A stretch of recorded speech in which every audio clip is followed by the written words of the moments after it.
You're walking home, it's the dead of night. You had 5 hours of basketball practice with your friends, and it's going to take you approximately 30 minutes or half an hour to get home using the usual road that people usually take. So you think maybe you could cut through the patch of jungle, go through more than half of the time that it takes for you to get home. And so you break through the anahaw bushes and the mango trees. You are now under thick canopy of the jungle. Light shines through, giving you a bit of visibility in the darkness. You trudge slowly, surely, making sure you're not tripping onto stone or any fallen off branches. And the first thing that hits you is that overwhelming stench. And you think, maybe there's a dead bird nearby. Your neighbors like to let their cats out without collars and bells. And so it affects the local bird population in an unfortunate way.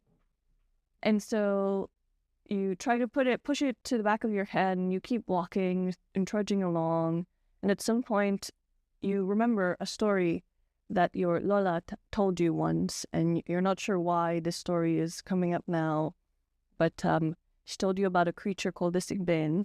This creature that's kind of a hybrid of a dog, a hornless goat, a kangaroo, and it likes dark places and hunts your shadow, so it could suck your blood from it, which is, you think, that's kind of a weird story and that's something that would never happen.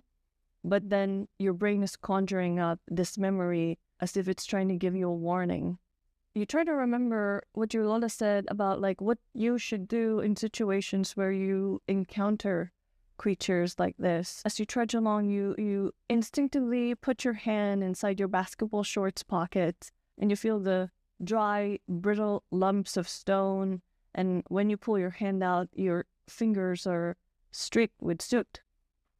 And you're like, oh yeah, I remember now. Lola always told me to carry charcoal. Sigbins love charcoal. They can get distracted by it. But you're still telling yourself, this is all just a story. This is not real. And then a twig snaps behind you.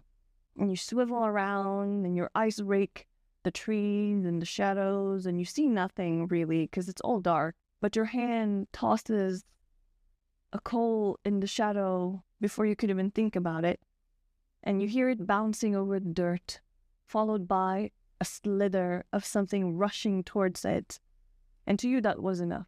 That was enough signal for you to turn around and run. One foot after the other, you rush